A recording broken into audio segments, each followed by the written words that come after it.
Before we start, I have a very small announcement. Apparently, some of you listen to Sleepless Historian for several hours every night, which means somehow I've become part historian, part sleeping pill. So, to make things a little easier, the channel is now on Spotify too. Some long history stories, some questionable medieval decisions, just without having to keep YouTube open all night. If you enjoy the show, give us a follow over there and leave us a 5-star rating.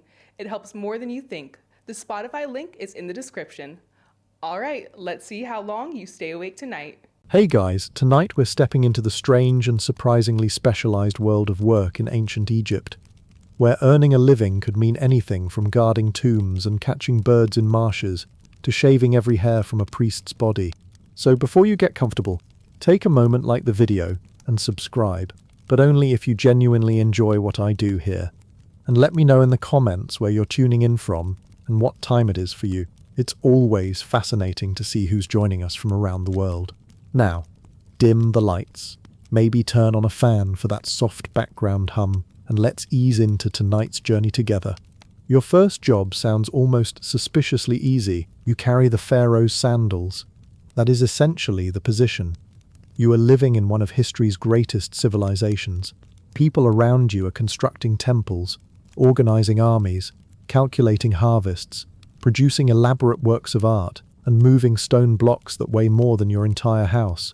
And you have been entrusted with shoes. But before you begin questioning your career choices, being the royal sandal bearer is actually a prestigious position. You belong to the pharaoh's personal entourage, placing you unusually close to the ruler himself. In ancient Egypt, proximity to the king means status, influence, and access. Apparently, it also means knowing exactly where he left his footwear. Your day begins around the royal court. Scribes arrive carrying documents. Officials wait for audiences. Servants prepare clothing, jewelry, food, and ceremonial objects. Guards stand nearby looking considerably more intimidating than you. And there you are, holding sandals. The role is important enough to appear in Egyptian royal imagery. On the famous pallet of Narmer, an attendant follows the king carrying what are generally interpreted as his sandals. Imagine that. Thousands of years pass, kingdoms rise and collapse, languages disappear, entire religions are forgotten, and archaeologists still know you were responsible for the boss's shoes. There are worse legacies, probably. Your job matters because the pharaoh may sometimes go barefoot during ritual activities. When that happens, somebody trustworthy must take responsibility for his sandals. You cannot simply leave them beside a column and hope nobody takes them. These belong to the king. Losing one would presumably make the remainder of your afternoon rather uncomfortable. The sandals themselves could also carry symbolic meaning. Images of foreign enemies were sometimes associated with objects beneath the king's feet, expressing the idea that Egypt's enemies were literally being trampled. So when you carry royal footwear, you are technically carrying political propaganda. Very sweaty political propaganda. Still, the real privilege is your access to the ruler. You accompany a man most Egyptians will never approach closely.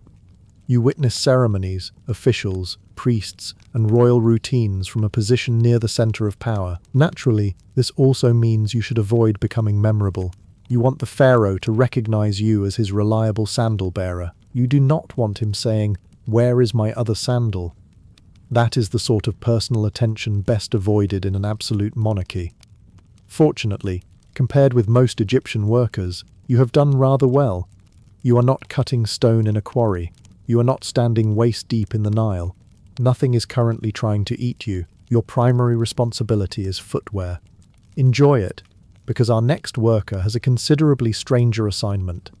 You are about to attend funerals for people you have never met, and your employer expects you to be absolutely devastated. Your next career requires absolutely no emotional stability whatsoever. You are a professional mourner. Someone has died. You probably never met them. You may know almost nothing about them. Nevertheless, when the funeral begins, you are expected to behave as though your entire world has collapsed.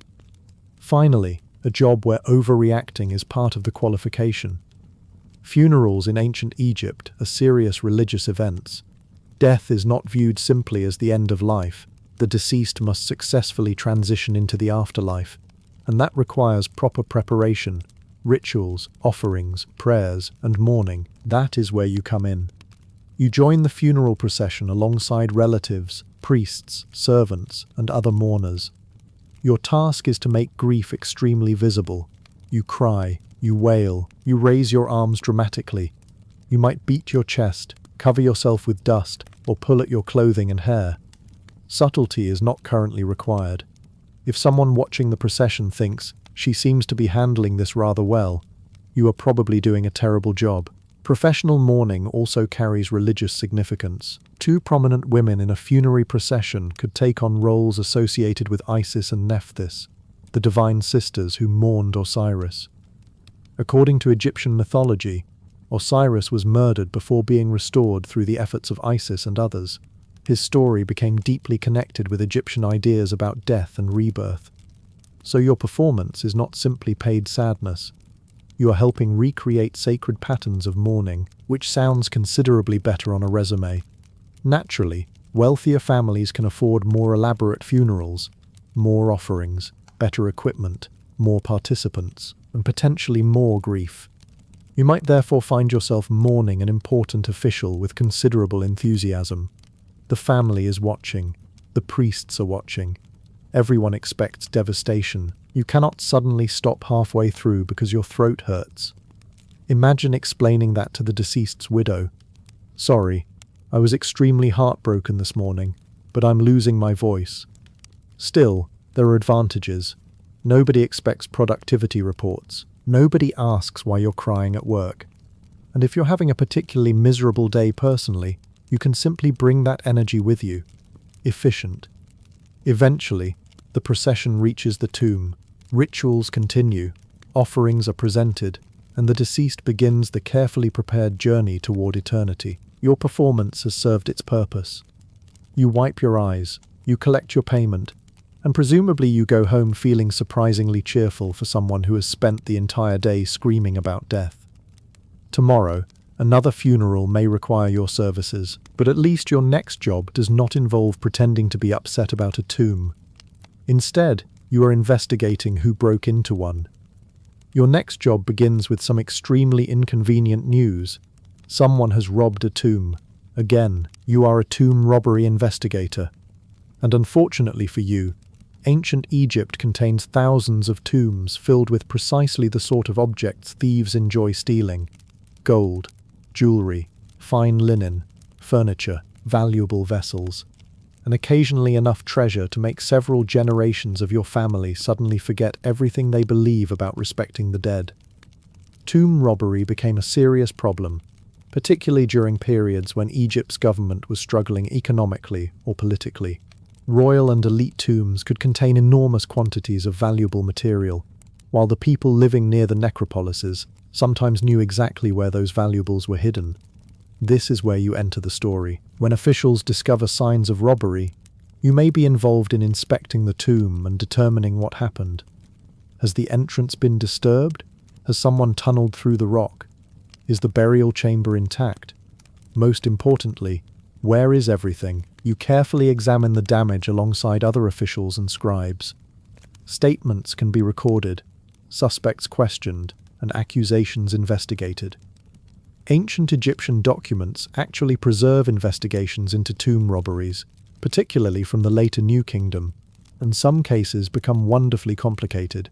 Workers accuse other workers, officials accuse criminals accuse accomplices, people change their stories. Someone inevitably insists he was nowhere near the tomb despite apparently knowing an impressive amount about what was inside it. Human nature has remained reassuringly consistent. Your investigation may uncover organized groups rather than one desperate thief. Robbing a major tomb can require knowledge, tools, transportation, and somewhere to sell or redistribute stolen goods. This is not simply someone wandering past a pyramid and noticing the door was open. You may also face an uncomfortable possibility: corruption. The people responsible for protecting tombs can themselves become involved, and local officials may have connections to suspects. So now your investigation has become political. Excellent. You were hoping for a relaxing afternoon. If thieves are discovered, the consequences can be severe. Robbing the dead is not merely theft. Tombs are sacred spaces, and disturbing a burial threatens the deceased's carefully prepared existence in the afterlife. You are therefore investigating a property crime, religious violation, and administrative embarrassment simultaneously. No pressure. Eventually, scribes record testimony, and officials attempt to establish what happened. Perhaps you solve the case. Perhaps the stolen treasure disappears forever. Perhaps everyone involved suddenly remembers absolutely nothing. But while you're trying to stop Egyptians from stealing precious objects from tombs, another worker is busy removing something valuable from living priests: their hair. Your next job begins with some deeply inconvenient news. Someone has robbed a tomb, and now you have to figure out who did it.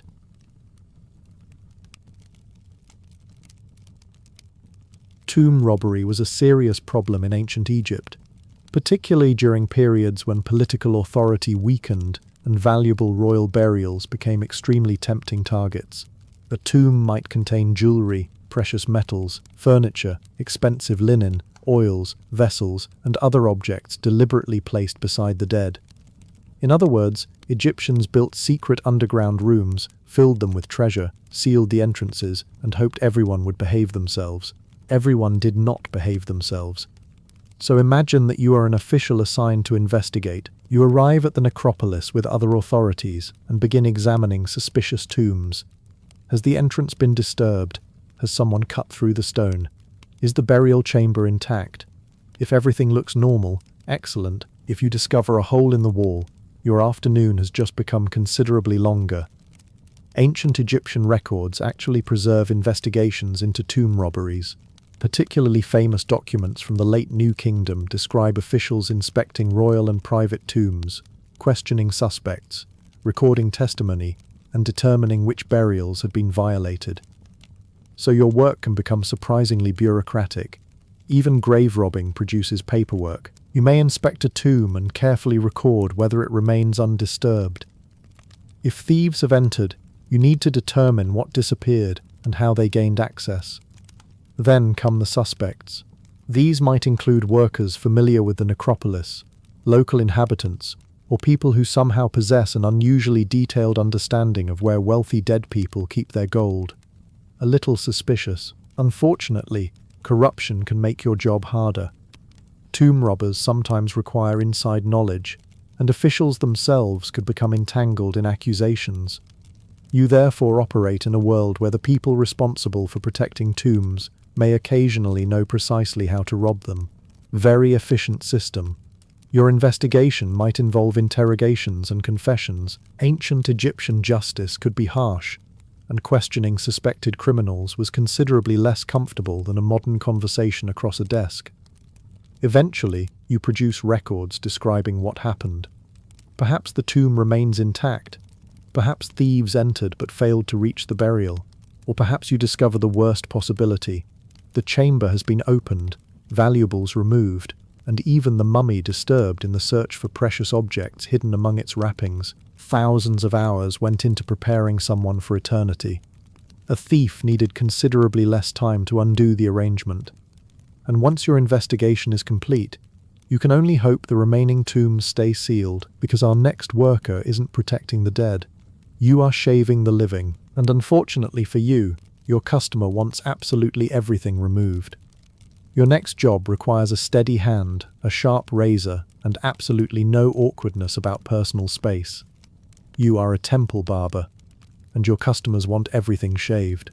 Ancient Egyptian priests were expected to maintain high standards of ritual cleanliness while serving the gods. This involved washing regularly, wearing clean linen, and, during periods of priestly service, removing body hair.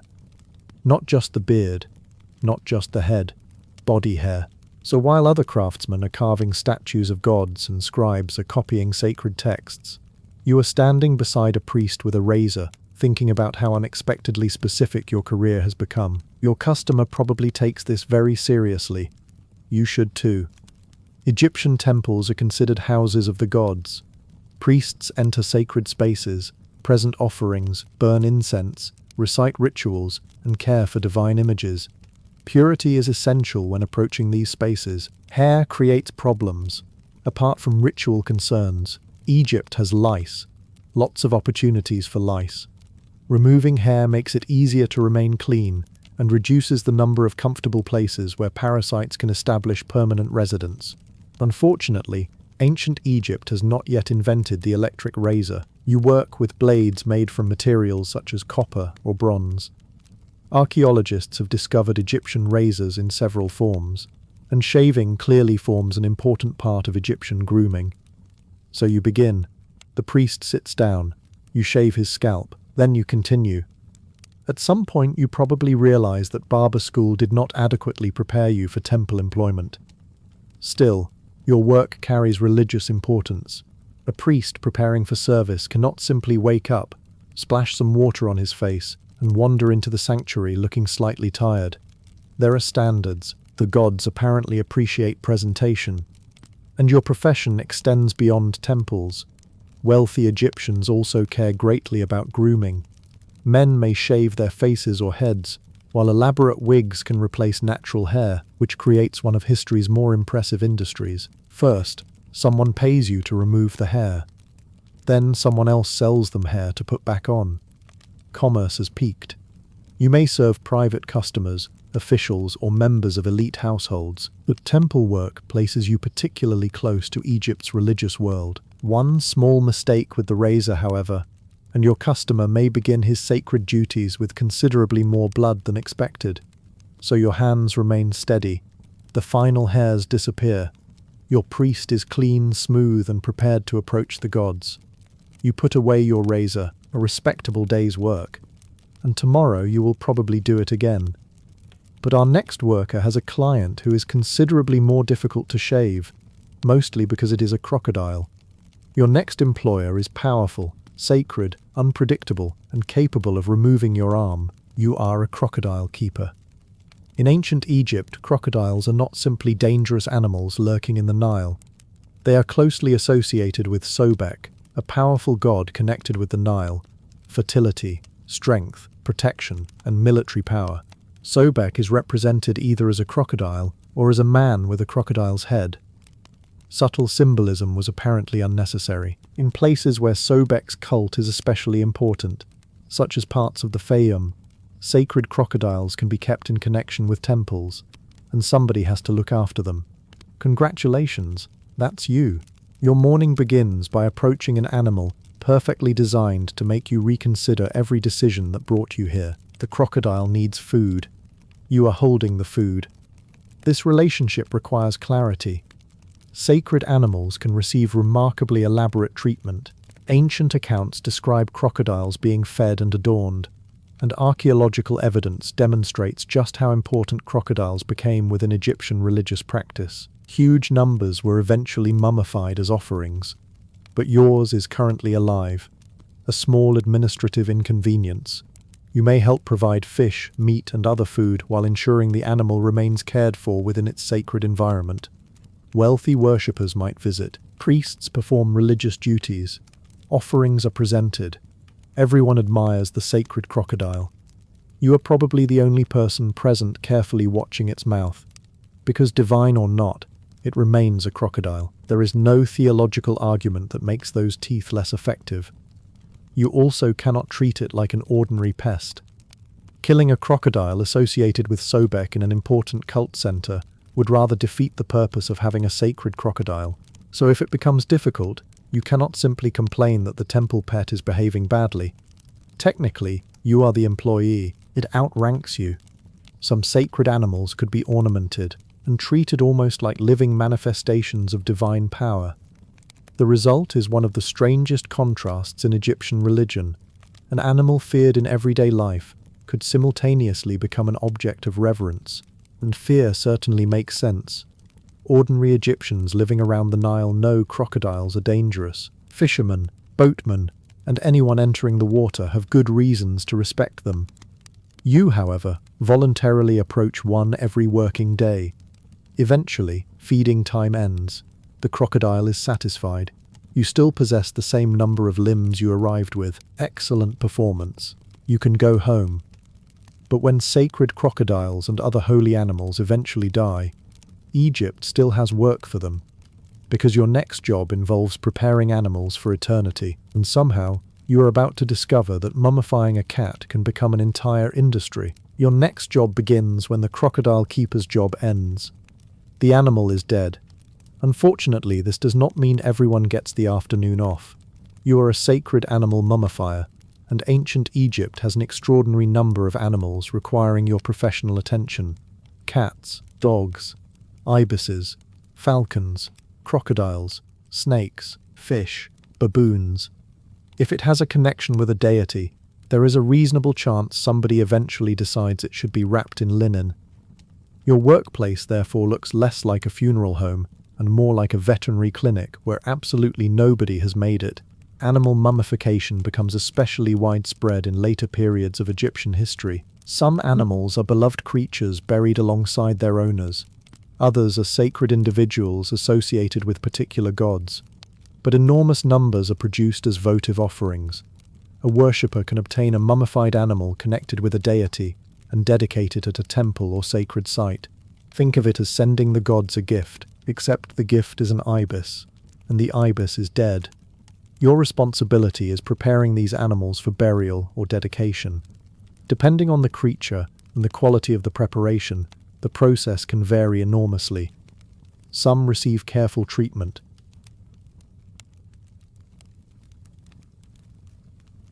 Their bodies are preserved, wrapped methodically in linen, and sometimes placed inside beautifully decorated containers. Others receive considerably less luxurious service. Demand can become enormous, creating what is effectively an industry centered around breeding, obtaining, preparing, wrapping, and burying sacred animals. You may therefore spend your day surrounded by linen strips and rows of creatures waiting for eternity. Yesterday, 17 ibises. Today, cats. Tomorrow, crocodiles. Career variety. The strangest part is the scale. Archaeologists have discovered vast animal cemeteries containing enormous numbers of mummified remains. At Saqqara and other religious centers, underground galleries held countless animal offerings. That means someone had to prepare them. Someone had to supply the linen. Someone had to transport them. Someone had to organize the burials. Ancient Egyptian bureaucracy has successfully reached the afterlife of chickens. You carefully wrap another animal.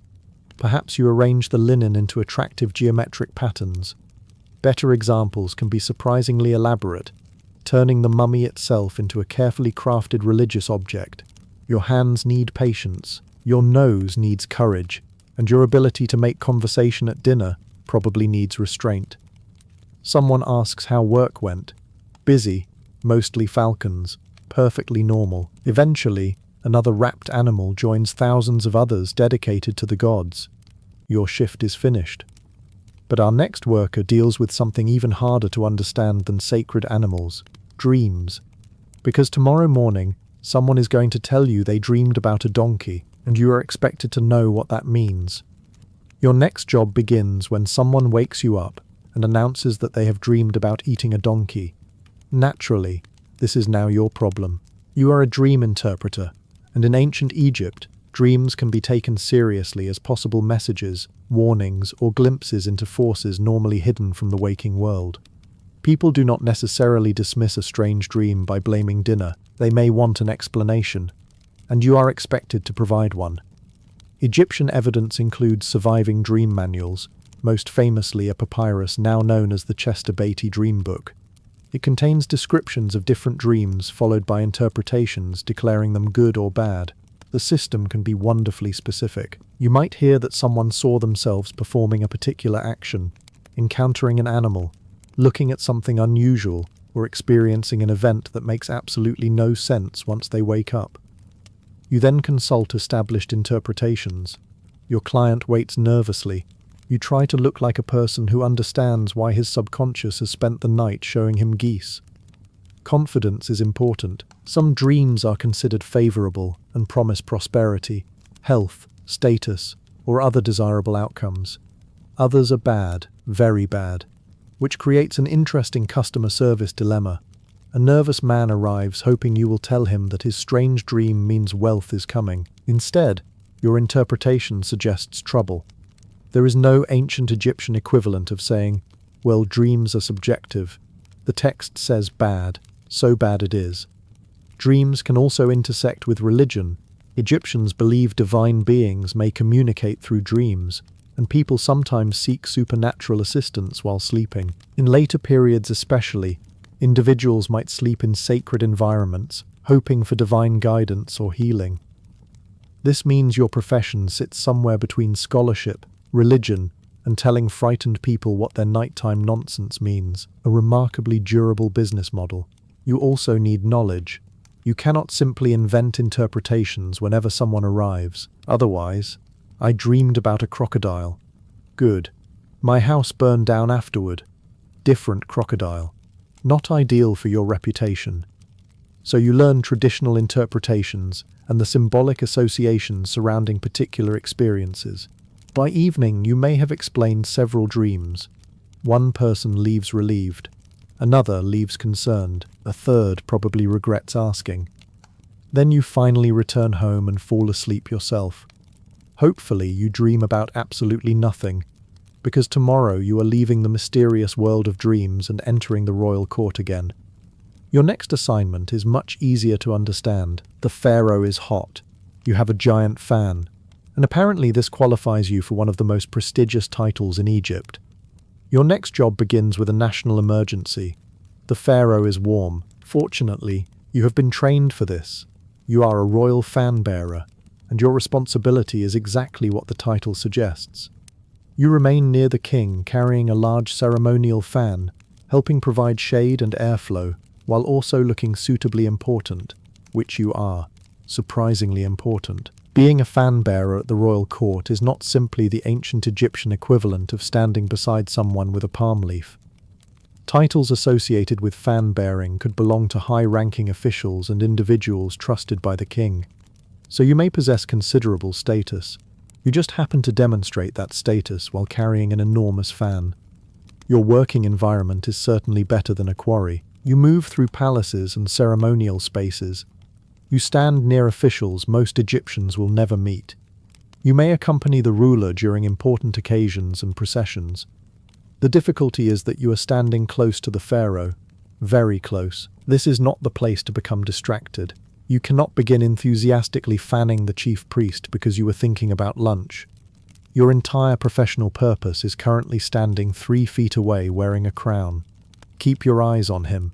The fan itself can be an impressive object, sometimes made with long handles and feathers. In artistic representations, large fans appear behind members of royalty, simultaneously providing a practical function and emphasizing status.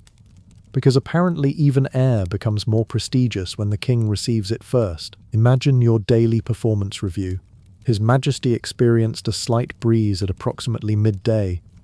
Excellent, promotion immediately, but the job also carries an obvious problem. Your arm.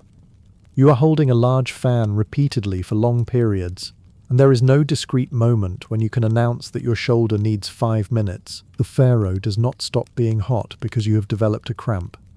So you continue, back, forward, back, forward.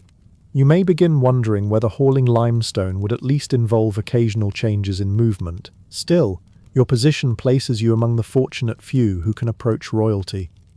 Being physically close to the ruler demonstrates trust, and royal titles connected with this role could become marks of honor rather than descriptions of nothing more than manual fanning, which is useful when explaining your career. You are not a man waving feathers, you are a trusted royal official who waves feathers. Eventually, evening arrives. The temperature falls, and your arm is finally released from government service. Tomorrow, however, you will discover a profession with considerably less royal prestige. Instead of standing beside the pharaoh, you will be standing in the Nile with a fishing net, in water shared by crocodiles and hippopotamuses. Suddenly, the fan seems like a remarkably promising career. Your next job begins before sunrise. You collect your nets, prepare your boat, and head toward the Nile. You are a fisherman, which sounds wonderfully peaceful until you remember what lives in the Nile. crocodiles, hippopotamuses, and you. Fishing is enormously important in ancient Egypt. The Nile and its surrounding marshes provide fish that can supplement the diets of ordinary families, feed workers, and be preserved for later consumption. Tomb paintings show Egyptians catching fish using nets, spears, hooks, and other methods. Unfortunately, none of those paintings show you filling out a workplace safety form. You might begin by pushing a small papyrus boat into shallow water. These lightweight vessels are useful in marshy areas, although they do not exactly inspire confidence when something several hundred times heavier than you moves beneath the surface. You cast your net. Then you wait. The Nile contains species such as tilapia, catfish, and Nile perch. Some fish can become impressively large, making fishing both useful and physically demanding. You may also use a spear. This requires standing in a boat, watching the water carefully, and striking when a fish comes close enough. Simple. Except the boat moves, the water moves, the fish moves. Everything moves except your confidence, which disappeared approximately 20 minutes ago. And then there are hippopotamuses. Modern people sometimes imagine them as pleasantly rounded river animals. You know better. A hippopotamus is an enormous territorial creature with powerful jaws and very little interest in your plans for the afternoon. Crocodiles are equally unhelpful, so when you wade into shallow water to handle a net, you are technically participating in the ancient Egyptian version of a team-building exercise where nobody has explained the emergency procedure. Still, successful fishing means food. Your catch can be eaten fresh, dried, salted, or otherwise preserved. Fish are common enough to become an important resource, although particular species can acquire religious associations or local restrictions. By midday, the sun is high. Your hands smell of fish. Your clothing is wet. Something moved beside the boat 10 minutes ago, and you have decided not to investigate. A sensible professional decision. Eventually, you return toward shore with your catch. Nobody applauds.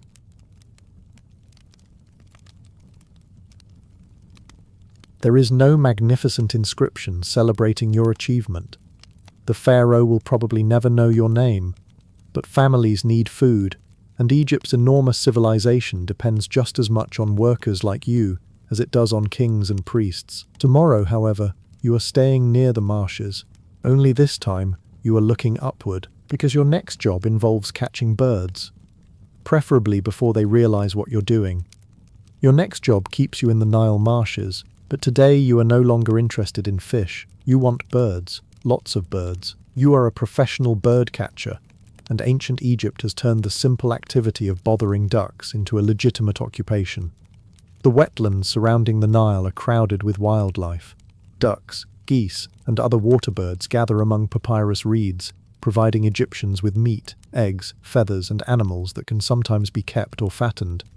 Your challenge is convincing the birds to cooperate.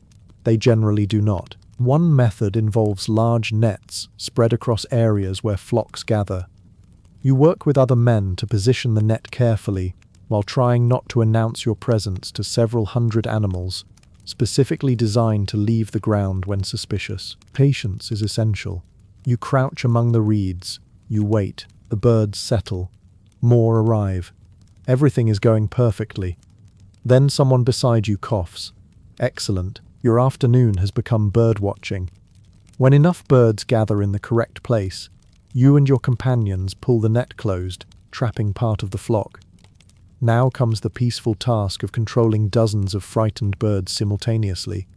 Wings flap everywhere. Geese complain. Someone gets bitten. Nobody looks dignified. Ancient Egyptian tomb scenes show bird catching on impressive scales, including large clap nets operated by groups of workers. These images reveal that marshland exploitation could be carefully organized, rather than simply consisting of one man wandering around throwing things at ducks. Although throwing things at birds also existed. Elite Egyptians are famously depicted hunting birds with throw sticks in marsh scenes. For them, the activity can carry recreational and symbolic meaning. For you, however, this is work. The nobleman gets a beautiful tomb painting showing himself elegantly hunting among the reeds. You get feathers in your mouth. History has chosen its hero. Captured birds can be transported alive, prepared for food, or raised and fattened. Geese and other birds appear frequently in Egyptian agricultural and offering scenes, meaning there is steady demand. And because food offerings are important in temples and tombs, your catch can eventually become part of religious life as well. The gods apparently appreciate poultry. By sunset, you gather your equipment and leave the marsh. Your arms ache. Your clothes are covered in mud. Several birds have spent the afternoon expressing extremely strong opinions about you. But you have completed another day's work. Tomorrow, thankfully, nothing will flap, bite, or attempt to escape. Instead, you will spend your day cutting apart a marsh plant, and somehow, from that plant, you will help create one of the most important writing materials in the ancient world. By sunrise, you are already standing near the Nile with a bundle of tall green stalks in front of you. Today, nobody is trying to bite you. An encouraging start. You are a papyrus maker, helping transform one of Egypt's most common marsh plants into something the civilization desperately needs, a surface people can write on. Papyrus grows abundantly around the Nile, particularly in marshy areas. To everyone else, it looks like vegetation. To you, it looks like paperwork waiting to happen, and ancient Egypt produces plenty of paperwork. Scribes need papyrus for administrative records, accounts, letters, religious texts, legal documents, and countless other purposes. Eventually, some particularly wealthy Egyptians will even have elaborate funerary texts written on it. Apparently, bureaucracy follows you into the afterlife. You begin with the stalk. The tougher outer portion must be removed so you can reach the softer material inside. You cut this inner material into thin strips and arrange them carefully beside one another. Then another layer is placed across the first. The layers are pressed together and dried, creating a sheet that can eventually be smoothed and prepared for writing. It sounds straightforward. It is not. If the strips are badly arranged or the surface is too rough, some unfortunate scribe will discover the problem later while attempting to write a tax record. And scribes are educated people. They know exactly whom to complain about. Once individual sheets are prepared, they can be joined together into rolls. A long papyrus roll provides space for substantial texts. Although most everyday documents are considerably less glamorous than the beautifully illustrated examples modern museums like displaying, you may spend hours producing material destined to record something thrilling such as grain deliveries. Thousands of years later, archaeologists may study it intensely. Congratulations, your invoice became history. Papyrus itself is useful for much more than writing. Egyptians can use the plant for baskets, mats, ropes, sandals, and even boats. The Nile essentially grows a hardware store, but producing writing material gives your work particular importance. Without surfaces to write on, Egypt's enormous administrative system becomes much harder to manage. Taxes need recording, workers need organizing, temple estates need accounts, letters need sending, someone needs to document who owes 3 sacks of barley. Civilization depends upon this. By evening, another stack of sheets is drying. Your hands ache from cutting and arranging strips. But at least your work will eventually reach someone sitting comfortably indoors. A scribe. Naturally, you produce the papyrus. He gets remembered as the intellectual. Try not to think about it. Tomorrow, however, you are leaving writing behind. You are going somewhere warmer, louder, and considerably more useful after a difficult day, because your next occupation is making beer for everyone.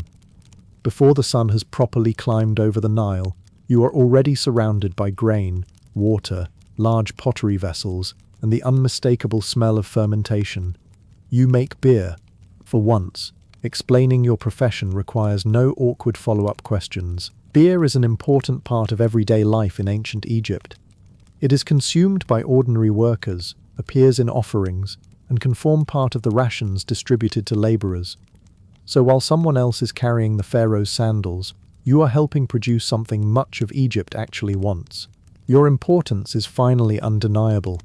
Egyptian beer is quite different from the cold bottled drink a modern person might imagine. Brewing methods change across Egypt's long history, but grain such as barley or emmer can be processed, mixed with water, fermented, and turned into a nutritious beverage. Your workplace is therefore part brewery, part bakery, and part enormous collection of pots that somebody will eventually expect you to clean. You begin preparing grain. It may be malted, crushed, heated, or processed into mixtures that encourage fermentation. Experimental archaeology suggests Egyptian brewing could involve carefully controlled stages rather than simply throwing old bread into water and hoping civilization happens. Soon, large containers are filled. Then fermentation begins, doing the work you cannot. This is the pleasant stage. You wait.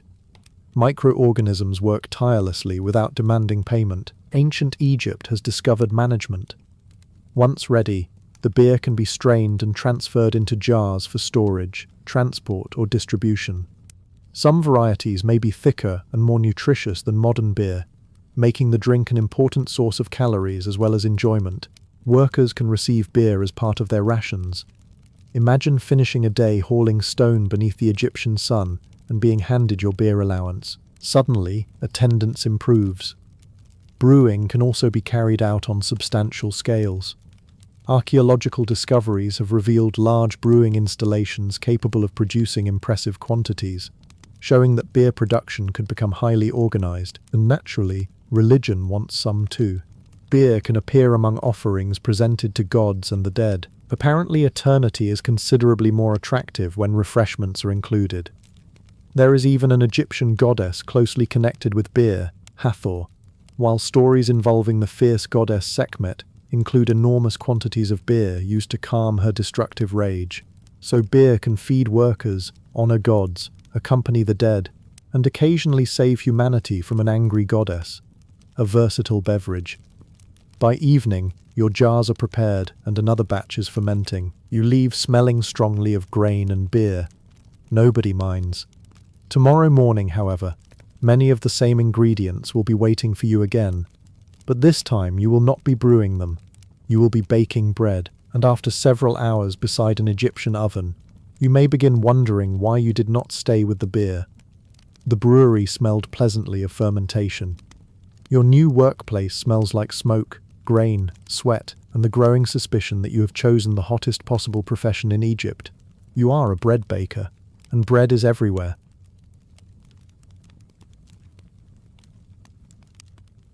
It is one of the foundations of the ancient Egyptian diet, eaten by laborers, farmers, officials, priests, and royalty.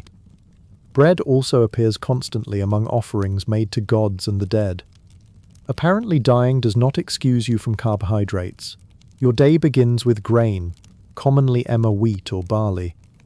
Before anything resembles bread, that grain needs processing. This means grinding, lots of grinding. You may work with grinding stones, crushing grain into flour through repetitive physical effort. It is slow, exhausting work, and the resulting flour is not exactly what a modern bakery would describe as premium quality. Tiny particles of stone and grit can enter the flour during processing. Those particles eventually enter the bread, and then your teeth. Ancient Egyptian teeth often show substantial wear, and gritty food is one contributing factor. Every loaf, therefore, comes with a complementary dental problem. Once the flour is ready, you combine it with water and prepare dough. Depending on the period and recipe, bread can come in many shapes and varieties. Some loaves are round, others are elongated. Some are made in molds. Certain breads can contain ingredients such as dates or other flavorings. Ancient Egyptians clearly understand that if you are going to spend eternity eating bread, variety is important. Now comes the oven. You work beside intense heat while Egypt itself is already doing a perfectly respectable job of being hot outside. Nobody has invented air conditioning. Nobody has invented an electric mixer. Nobody has invented the phrase work-life balance. You continue kneading. Large-scale bakeries can produce food for substantial groups of workers. Bread and beer together form an especially important combination, meaning your work supports the people constructing monuments, maintaining estates, and performing countless other jobs. The pharaoh may receive credit for enormous building projects. You receive flour in your hair, a fair distribution of glory. Bread is also required for religious offerings. Temples need enormous quantities of food presented to divine beings, while tomb owners hope offerings will sustain them in the afterlife. So you bake for the living, you bake for the gods, You bake for the dead. Your customer base is unusually comprehensive. By evening, the final loaves are removed and distributed. Your arms ache. Your face is covered with flour. You have spent the entire day beside an oven in North Africa. Tomorrow, fortunately, you are leaving the heat behind. Instead, you will spend your day surrounded by flowers, oils, resins, and expensive fragrances. You are about to become a perfume maker. Which is good, because after 13 chapters of ancient Egyptian employment, everyone could probably use one. After days of flour, fish, marsh water, and whatever happened near the crocodile enclosure, you have finally found a profession that smells respectable. You are a perfume maker. In ancient Egypt, pleasant fragrances are more than a luxury. Aromatic oils and scented substances appear in personal grooming, religious ceremonies, medicine, festivals, and funerary practices. Basically, everyone wants to smell good. The living want perfume. The gods want incense. Even the dead are receiving scented oils. You begin with ingredients gathered through local production and long-distance trade. Depending on what is available, you might work with fragrant woods, flowers, resins, spices, oils, and plant materials. Some ingredients travel enormous distances before reaching your hands, which means somewhere far away, merchants have crossed deserts and seas so that an Egyptian official can smell slightly nicer at dinner. Civilization has priorities. You do not simply squeeze flowers into a jar and announce that the perfume is finished. Fragrant ingredients can be crushed, heated, soaked, or blended into oils and fats that absorb their aromas. Producing a desirable scent requires experience.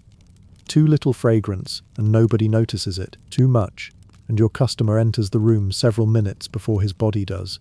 Egyptians also use scented ointments. Artistic scenes famously show banquet guests with cone-shaped objects depicted on their heads, commonly interpreted as scented cones or related perfumed substances. Archaeological discoveries have even provided physical evidence of waxy cones from burials, although exactly how such objects functioned in daily life remains debated. For you, however, the broader demand for fragrance is excellent news. Temples consume aromatic substances during rituals. Incense creates fragrant smoke in sacred spaces, while oils can be used when caring for divine statues. Embalmers need aromatic materials too. Apparently, decomposition is one of the few problems perfume cannot completely solve, but everyone appreciates the effort. Wealthy customers may keep scented oils in carefully made vessels. Perfume becomes connected with cleanliness, attractiveness, status, and luxury.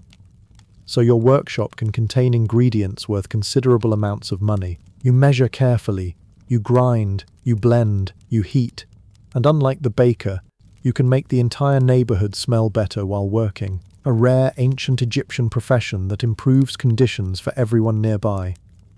Eventually, your mixture reaches the right consistency and fragrance. You transfer it into a container and prepare another batch. Somewhere, an elite customer will use it before a banquet. Somewhere else, a priest will use aromatic substances during worship, and perhaps an embalmer will use scented oils on someone who has been dead for several weeks. A remarkably diverse clientele. But tomorrow, you are moving from fragrance to cosmetics. Your task will be producing the dark eye makeup seen on countless Egyptian faces, and this time, looking dramatic is not merely fashionable, it is practically part of the national identity. After making people smell better, you now have another responsibility, making their eyes look better. You are a kohl maker, producing the dark eye cosmetic that has become one of the most recognizable features of ancient Egyptian appearance. Unfortunately for business, practically everyone seems interested. Men wear it, women wear it, elites wear it. People of more modest status can use eye cosmetics too. Even artistic representations of gods frequently feature those unmistakably outlined eyes. Ancient Egypt has achieved something modern cosmetics companies can only dream of. Thousands of years of customer loyalty. Your work begins with minerals. Black eye paint can be produced using galena, a lead-based mineral, while green cosmetics can involve minerals such as malachite. Unfortunately, these materials do not arrive conveniently packaged with a tiny brush and a mirror. You have work to do. The minerals need to be crushed and ground into fine powders. You carefully work them on grinding stones until the particles become suitable for cosmetic preparation. Then they can be mixed with other substances to create something that can be applied around the eyes. This requires patience. Nobody wants to discover that you became lazy halfway through grinding when a small piece of mineral reaches their eyelid. Customer complaints are especially uncomfortable when the customer is an important official. The finished cosmetic can be stored inside small containers made from materials such as stone, pottery, wood, or glass in later periods. Some wealthy Egyptians own beautifully decorated cosmetic vessels and applicators, because apparently keeping your eyeliner in an ordinary jar would embarrass the ancestors. But kohl is not purely about appearance. The intense sunlight of Egypt makes eye protection valuable, and dark material around the eyes may help reduce glare.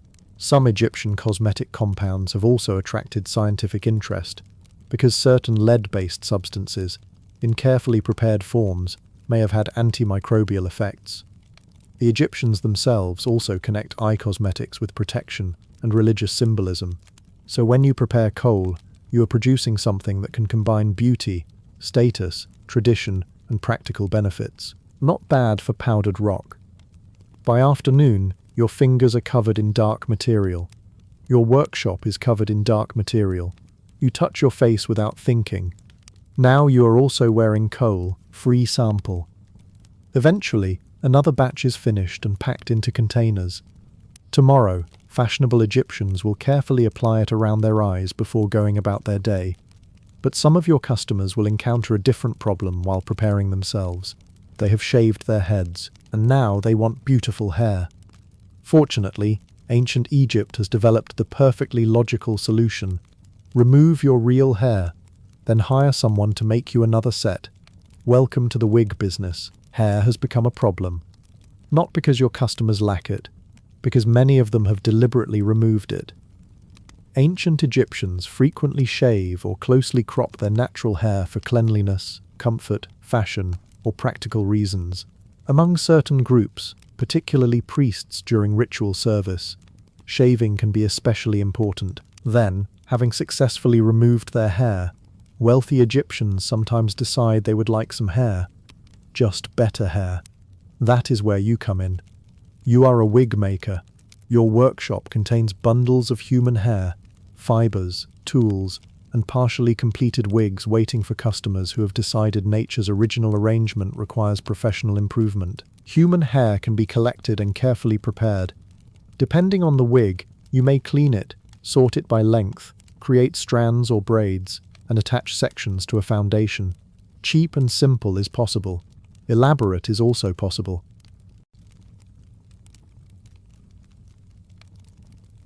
And ancient Egyptian elites rarely miss an opportunity for elaborate. Some wigs contain carefully arranged curls, braids, and layered sections that require enormous patience to construct. A complicated wig can contain hundreds of individual pieces. You spend hours positioning them, one by one. Somewhere nearby, a farmer is ploughing an entire field and wondering why you look more exhausted than he does. Your wealthier customers expect quality. A poorly constructed wig might sit strangely on the head, fall apart, or reveal its foundation. None of these outcomes are ideal during an important banquet. Imagine watching half your customer's hairstyle detach while he is speaking to a government official. You quietly leave Egypt. Wigs offer practical advantages as well. Natural hair can harbor lice, and keeping the scalp shaved or closely cropped makes parasites easier to control. A removable hairstyle is therefore rather convenient. You can take it off, clean yourself, maintain the wig separately, then put your magnificent hair back on whenever society requires you to look impressive. It is essentially detachable dignity. Wigs also communicate wealth and status. Fine human hair and elaborate craftsmanship require resources, so particularly sophisticated examples immediately tell observers that the wearer can afford someone like you. Which is excellent. You have somehow turned other people's baldness into a luxury industry. By late afternoon, you finish arranging another series of braids. You inspect the wig carefully. Symmetrical, secure, expensive looking, perfect. Tomorrow, Your customer may attend a banquet wearing your creation while receiving compliments about their magnificent hair. Nobody will compliment you, naturally. You return home covered in loose strands belonging to several different people, and after spending the day making wealthy Egyptians look immaculate, you are about to meet the workers responsible for keeping their immaculate white linen equally impressive. Unfortunately, their job involves considerably more water and considerably less glamour. Beautiful white linen is everywhere in ancient Egypt. Unfortunately, washing machines are not. So while wealthy Egyptians walk around looking remarkably clean in tomb paintings, you are responsible for the part nobody thought worth painting quite so beautifully. You are a laundry worker, and there is a lot to wash. Linen is the dominant textile in ancient Egypt, produced from flax and used for clothing, household fabrics, temple purposes, and countless other needs. Clean linen is particularly important among elites and in religious environments, where cleanliness carries both practical and ritual significance. Your customers therefore expect their garments to remain pale and presentable. They have generously decided this is your problem. You gather dirty linen and take it somewhere with access to water. Washing can involve soaking, beating, rubbing, rinsing, and repeatedly handling wet fabric until dirt finally surrenders. There is no convenient bottle marked extra freshness. Your arms are the appliance. The work is repetitive and physical. Wet linen becomes heavy, and washing substantial quantities means bending, lifting, twisting, rinsing, and spreading fabric to dry beneath the Egyptian sun. At least drying is easy. Egypt has been preparing for this part all year. But working beside the Nile or canals brings its own complications. Water sources are shared with countless other activities, and depending on where you work, you may be carrying bundles back and forth throughout the day. Meanwhile, your wealthier customer is probably indoors deciding which necklace works best with the garment currently destroying your shoulders. An important decision. Laundry workers could also use cleaning substances available in the ancient world. Natron, the naturally occurring salt mixture famous for its role in mummification, had various cleaning applications, so the same civilization that uses natron to preserve corpses can also use related cleaning properties to deal with dirty fabric. Ancient Egypt believed strongly in multi-purpose products. Once the linen has been cleaned, you rinse it thoroughly and leave it to dry. Then comes folding, organizing, and returning everything to its owner. You inspect the finished cloth. Clean, bright, presentable. The customer receives it and immediately begins wearing it in a dusty environment. Wonderful. You will probably see that garment again. And while your work may lack the prestige of scribes or priests, entire households depend upon people performing tasks like yours. Someone has to maintain clothing, bedding, and textiles. Civilization produces dirt surprisingly efficiently. By evening, your hands are sore and your back has submitted a formal complaint. But tomorrow, somehow, things become less glamorous. Because instead of cleaning the possessions of wealthy Egyptians, you are going to deal with the part of household life that artists were considerably less interested in preserving, the toilet. And yes, someone has to clean that too. There are certain jobs that never appear prominently on palace walls. This is one of them. You work in a wealthy Egyptian household, and among your less celebrated responsibilities is dealing with human waste. Suddenly, carrying the pharaoh's sandals feels like an extraordinary career opportunity. Ancient Egyptians do have basic forms of toilets. In wealthier homes, a toilet might consist of a seat positioned above a removable container filled with materials such as sand. It provides considerably more privacy and comfort than simply finding somewhere outside. There is, however, one small design flaw. Nothing flushes. Someone has to empty it. Congratulations on your promotion. Early in the morning, members of the household begin their routines. Servants prepare food. Someone organizes clothing. Another worker sweeps rooms. You approach the toilet container. Nobody makes eye contact. You remove it carefully, because this is one profession where enthusiasm is actively dangerous. The contents must be carried away and disposed of. Then the container and surrounding area can be cleaned and prepared for reuse. You have essentially become the missing piece in ancient Egyptian plumbing. The wealthy person using the toilet probably thinks the system works beautifully. Sit down. stand up, walk away. From their perspective, the problem mysteriously disappears. You are the mystery, and household sanitation extends beyond toilets. Floors need sweeping. Rubbish accumulates. Food produces waste. Animals create mess, and dust enters buildings constantly. Ancient Egypt is beautiful in modern museum displays. Ancient Egypt itself contains a remarkable amount of dirt. You spend much of your day fighting it. There are no rubber gloves. There is no disinfectant spray. There is certainly no little sign informing everyone that the bathroom has recently been sanitized. You use the materials available to you and continue working. Yet your unpleasant job serves an important purpose. Concentrated human waste near living areas attracts insects, creates terrible smells, and contributes to unhealthy conditions. Removing it makes domestic spaces considerably more tolerable. Nobody writes hymns about this, naturally. Priests receive hymns, pharaohs receive temples. You receive another container. By afternoon, you may begin reconsidering every decision that led you into domestic service. At least the laundry worker handled linen. Dirty linen, admittedly, but linen nonetheless. Eventually, the household settles for the evening. The rooms are swept. Waste has been removed, and everything appears respectable again. The family enjoys a clean home. You know exactly why it is clean. And tomorrow, remarkably, you are going to find employment involving something even less glamorous. Animal dung. But this time, instead of simply getting rid of it, you are collecting it deliberately. Because in ancient Egypt, even manure can be useful. By now, you have handled royal sandals, dead animals, dirty laundry, and toilets. Ancient Egypt has apparently decided you are ready for advancement. You collect dung. Not accidentally, professionally. Animal waste is an unavoidable part of Egyptian life. Cattle, donkeys, sheep, goats, and other domesticated animals live close to human settlements and agricultural areas, producing a resource that is unpleasant to collect, but far too useful simply to ignore. So while everyone else walks around it, you walk toward it. A promising start to the morning. You gather manure from areas where animals are kept, transporting it in baskets or containers. Depending on local needs, dung can be useful in agriculture and, once dried, as combustible material where wood is limited or expensive. Nothing says civilization quite like realizing yesterday's donkey problem can become tomorrow's cooking fuel. Collecting it is the unfortunate stage between those two discoveries. You move through pens and yards looking for suitable material, while the animals continue producing fresh inventory around you. Demand is steady.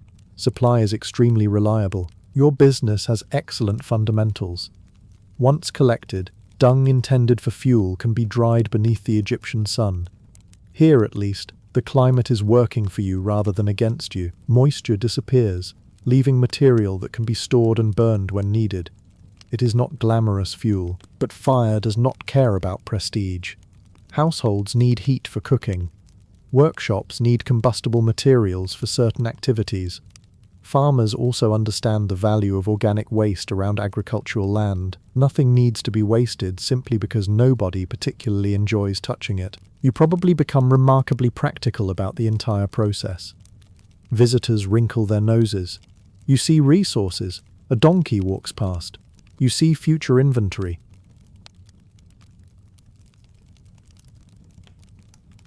This is either professional expertise or a deeply unfortunate way to view the world. And compared with some jobs, yours has advantages. The dung does not bite. It does not complain. It does not ask you to interpret its dreams. Nobody expects you to cry beside it. After dealing with crocodiles and wealthy customers, this may actually be refreshing.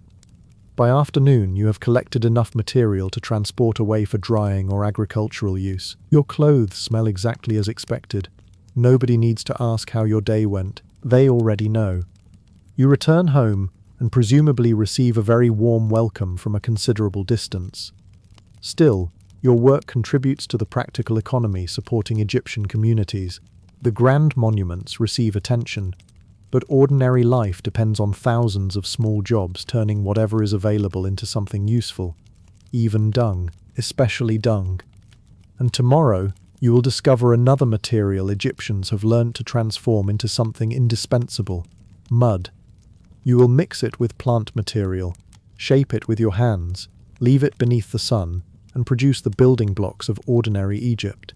Thousands of them. Because while pharaohs build monuments from stone, most Egyptians are living in houses made from mud brick, and somebody has to make every single one. While the pharaoh is commissioning enormous monuments from stone, most of Egypt is being built from something considerably less impressive: mud. And you are responsible for turning it into architecture. You are a mud brick maker, producing the material used for ordinary houses, workshops, storage buildings, walls, and even substantial parts of palace and temple complexes. Nobody visiting Egypt thousands of years later will become particularly excited about your bricks, mostly because many of them will have dissolved. Stone gets excellent publicity, mud does not. Your work begins with soil and mud, usually mixed with materials such as chopped straw or other plant matter. The added fibers help bind everything together and reduce cracking as the bricks dry. Then comes the enjoyable part: mixing it. There is no industrial machine waiting nearby. You combine the materials manually, adding water until the mixture reaches the right consistency. This can mean working the mud with your feet. So you step in, squish, step, squish. Somewhere, a royal architect is discussing geometry. You are ankle deep in a building. Once the mixture is ready, you pack it into wooden molds.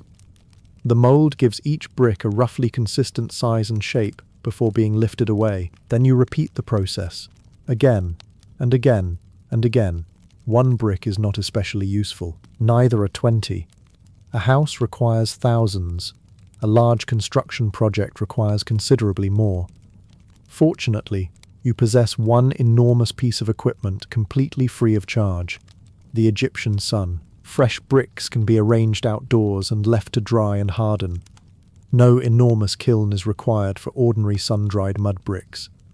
For once, working beneath relentless sunshine is actually part of the manufacturing process, rather than simply an additional punishment. When the bricks are ready, other workers can carry them to construction sites and build walls using mud mortar. The result is surprisingly practical. Mud brick walls can provide good insulation, helping interiors remain more comfortable despite Egypt's climate. But they have an enemy: water. Heavy moisture can damage mud brick structures, which means buildings require maintenance and repair. This is excellent news for your long-term employment. The wall slowly deteriorates. You make more bricks. Job security. By afternoon, rows of newly molded bricks stretch across the drying area. Your feet are covered in mud. Your hands are covered in mud. Somehow there is mud behind your ear. You have stopped asking questions. Yet your work surrounds Egyptian people every day. The houses where they sleep, workshops where they work, and walls protecting their communities often depend on bricks made by people like you. The pyramids may dominate history books, but ordinary Egypt lives inside your work. Tomorrow, however, you are graduating from mud. You are going to the quarry. The material is now stone, the tools are heavier, and unfortunately the sun is still included. Mud was soft. You did not appreciate that enough. Now you are standing in a quarry staring at an enormous wall of limestone, sandstone or granite, holding tools that suddenly seem far too small for the task ahead. You are a quarry worker, and somewhere an architect has decided he needs a very large piece of stone. Naturally, you are the one expected to persuade the mountain to give it to him. Egyptian construction requires staggering quantities of stone.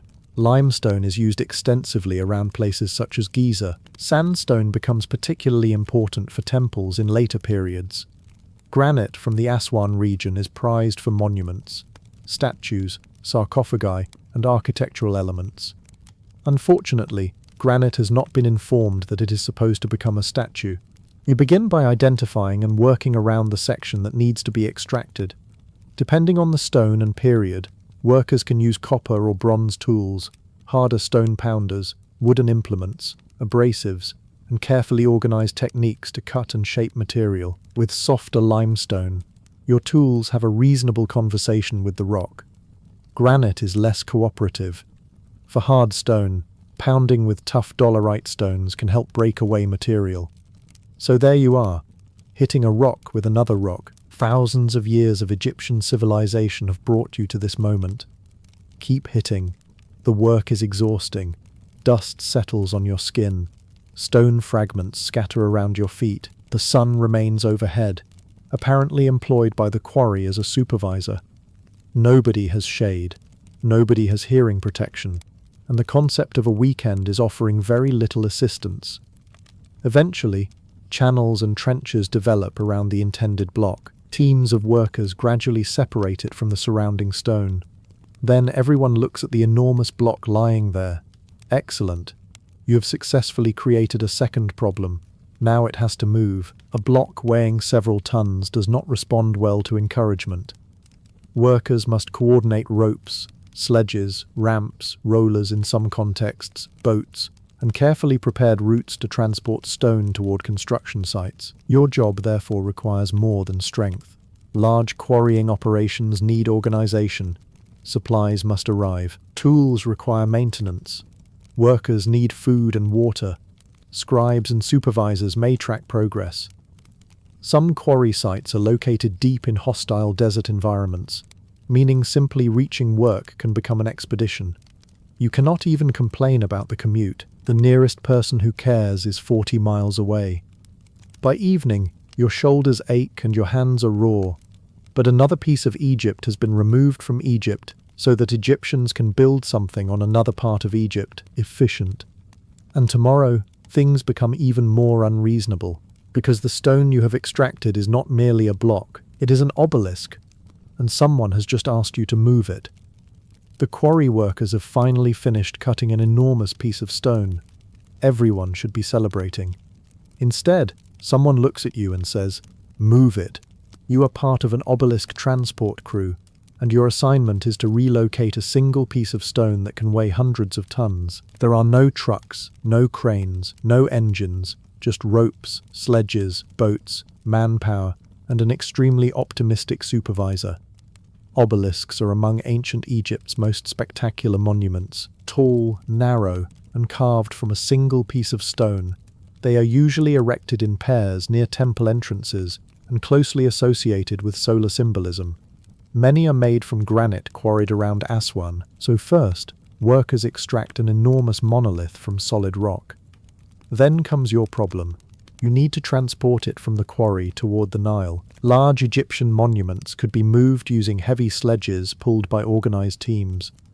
Evidence from Egyptian art famously shows workers dragging enormous objects while another person pours liquid in front of the sledge, which can help reduce friction across sand.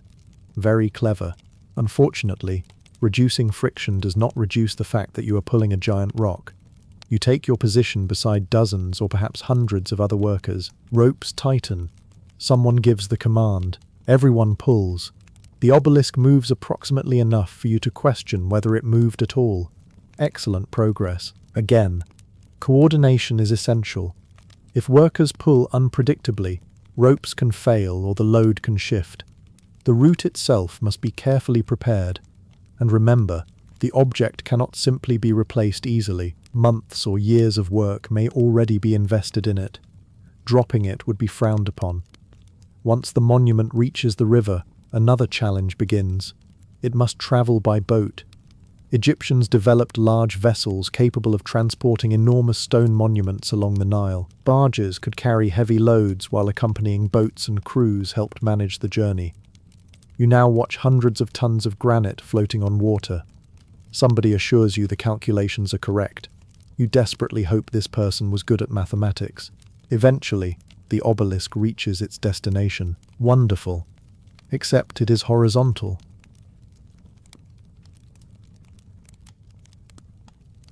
Obelisks are famously vertical.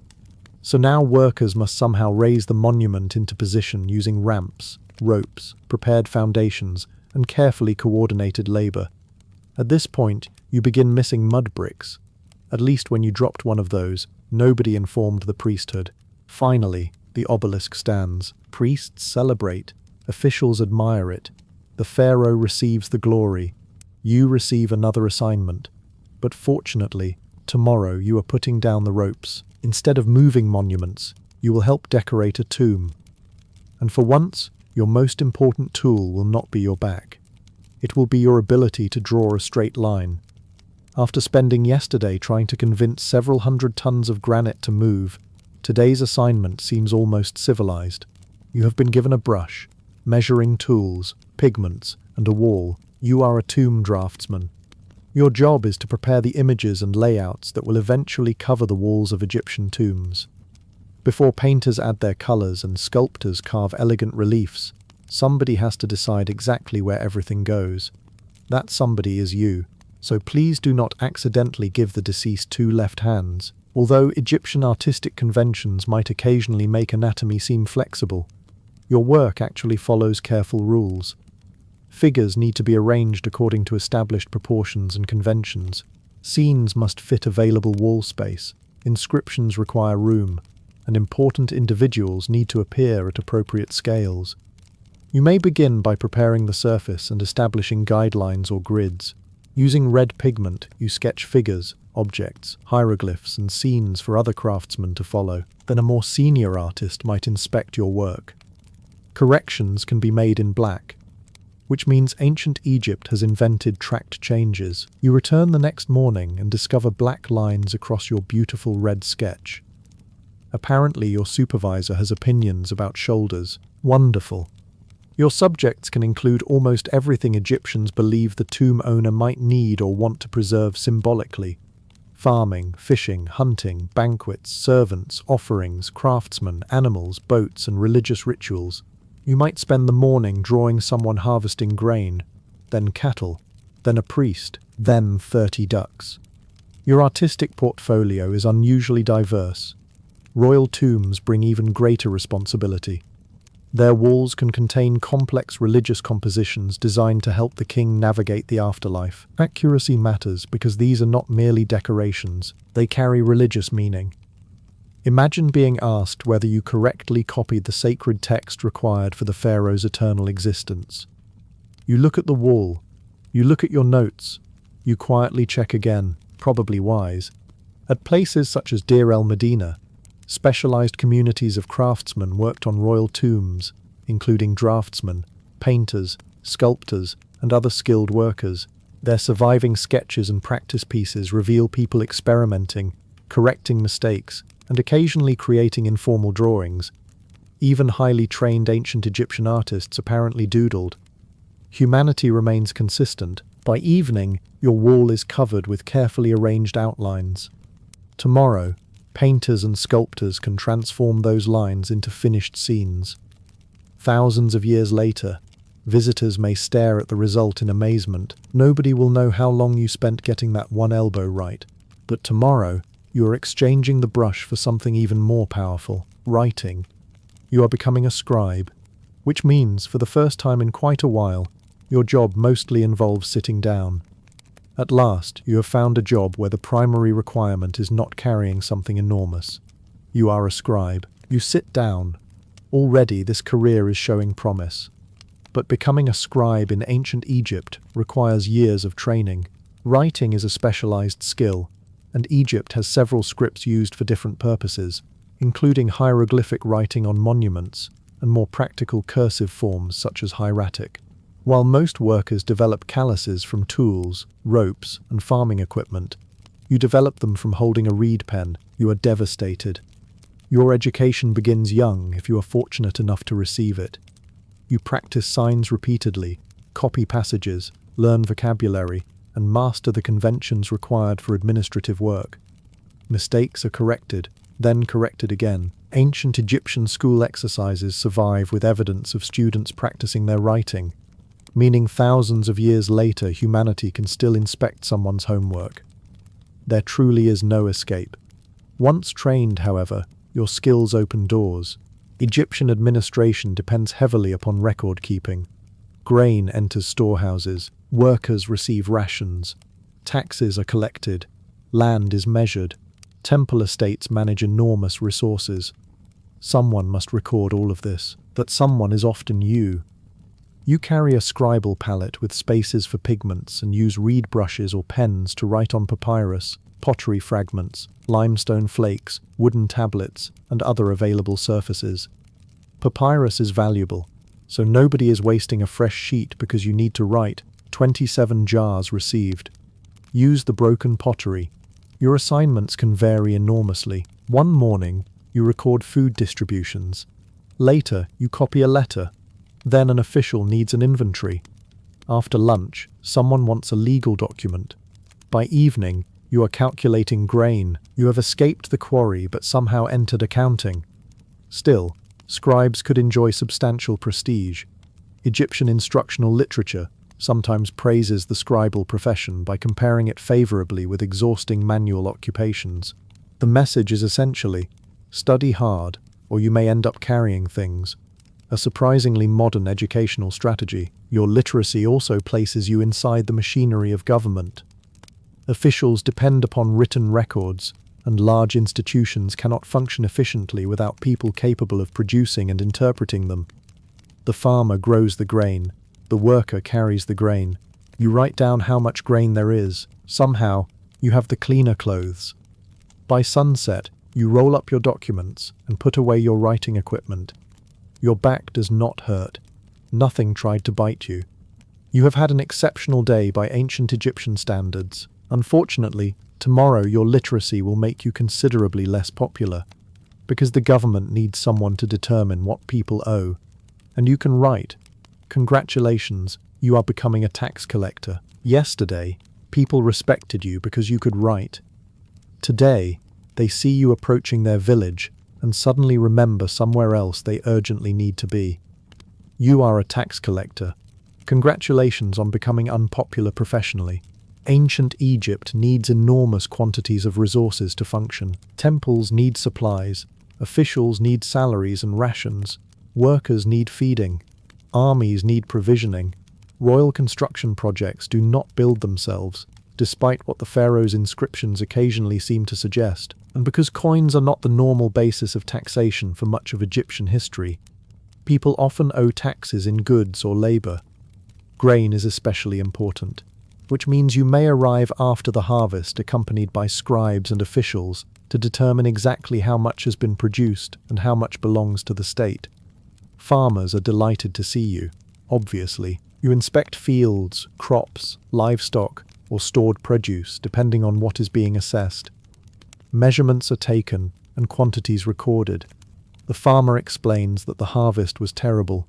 You look at his full granary. He explains that it is an unusually decorative granary, a difficult case.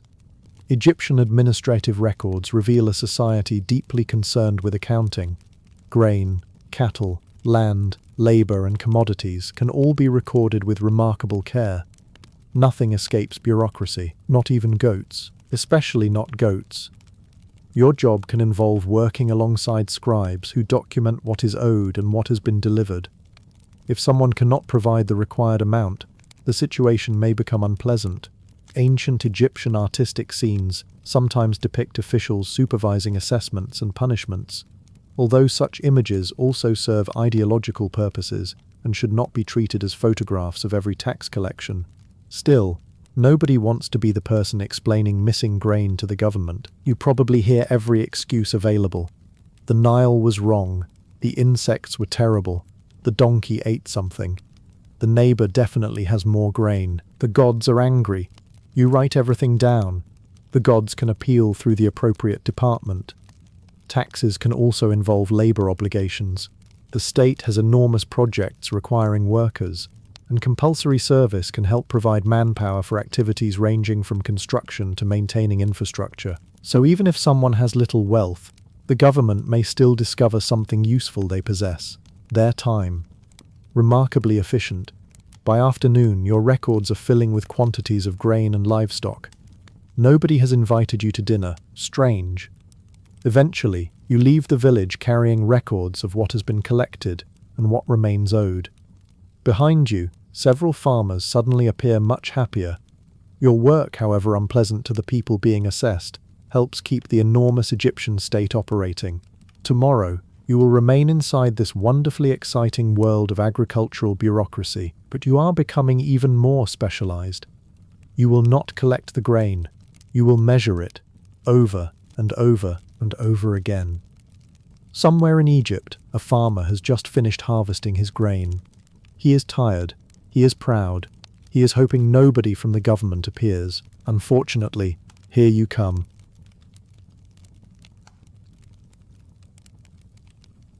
You are a grain measurer, and your professional purpose is to determine exactly how much grain is sitting inside someone's storehouse. Not approximately, not quite a lot. You need numbers. Grain is one of the foundations of the Egyptian economy.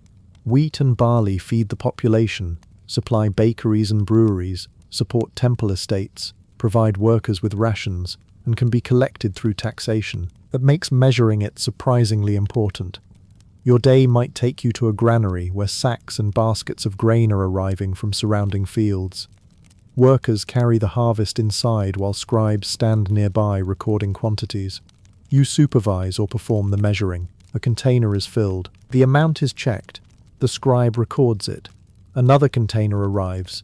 You measure again, then another. By lunchtime, you have developed a personal relationship with barley that neither of you wanted. Accuracy matters because these measurements affect inventories, distributions, payments, and taxes. If a temple estate believes it possesses a certain amount of grain, somebody needs to confirm that the grain actually exists. You cannot simply write enough. Ancient Egyptian bureaucracy finds this unacceptable.